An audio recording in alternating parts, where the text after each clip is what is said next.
أعوذ بالله من الشيطان الرجيم بسم الله الرحمن الرحیم۔ السلام علیکم ناظرین، میں لا اسلام چینل سے مخاطب ہوں۔ ناظرین کرام، آج میں حضرت سلیمان علیہ السلام کا ایک واقعہ سناتی ہوں۔ اس واقعے میں بہت سے ہدایات ہیں۔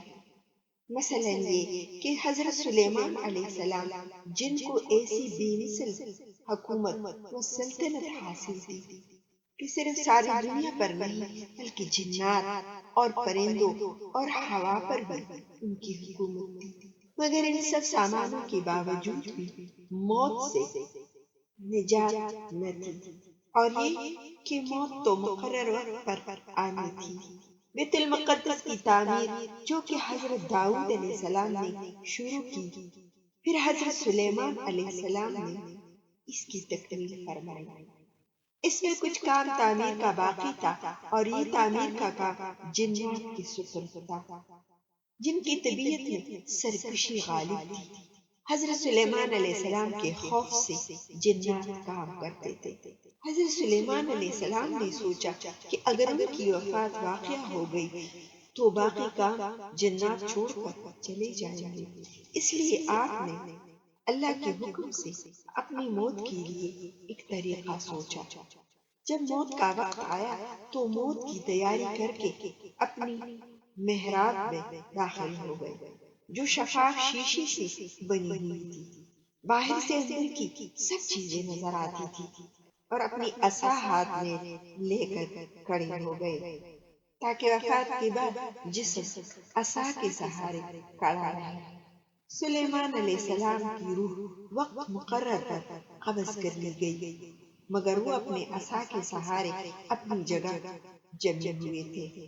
باہر سے ایسے نظر آتے تھے کہ عبادت میں مشغول ہے، چنانچہ جنات کی یہ مجال نہ تھی کہ وہ پاس آ کر دیکھ سکتے۔ وہ حضرت سلیمان علیہ السلام کو زندہ سمجھ کر کام میں مشغول رہے، یہاں تک کہ سال بھر گزر گیا اور تعمیر بیت المقدس کا بقایا کام بھی پورا ہو گیا۔ اللہ تعالیٰ نے گن کے کیڑے کو، جس کو اردو میں دیمک کہا جاتا ہے اور قرآن کریم میں دبت الارض کے نام سے موسوم کیا ہے، عصائے سلیمانی پر مسلط کر دیا۔ دیمک نے عصا کی لکڑی کو اندر سے کھا کر کمزور کر دیا۔ عصا کا سہارا ختم ہوا تو سلیمان علیہ السلام گر گئے۔ اس وقت جنات کو ان کی موت کی خبر ہوئی۔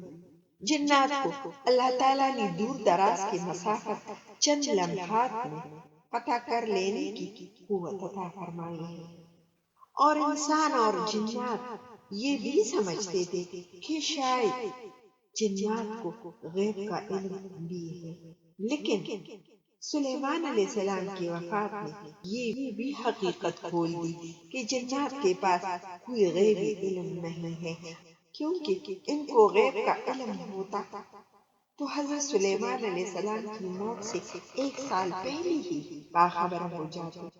غیب کا علم تو صرف ایک واحد لا شریک کے پاس ہے، سبحان اللہ۔ ناظرین کرام، آپ اپنا بہت سارا خیال رکھیے گا، اپنی دعاؤں میں مجھے بھی یاد رکھیے گا، اور چینل کو لائک اور سبسکرائب کرنا نہ بھولیے گا۔ بابا نے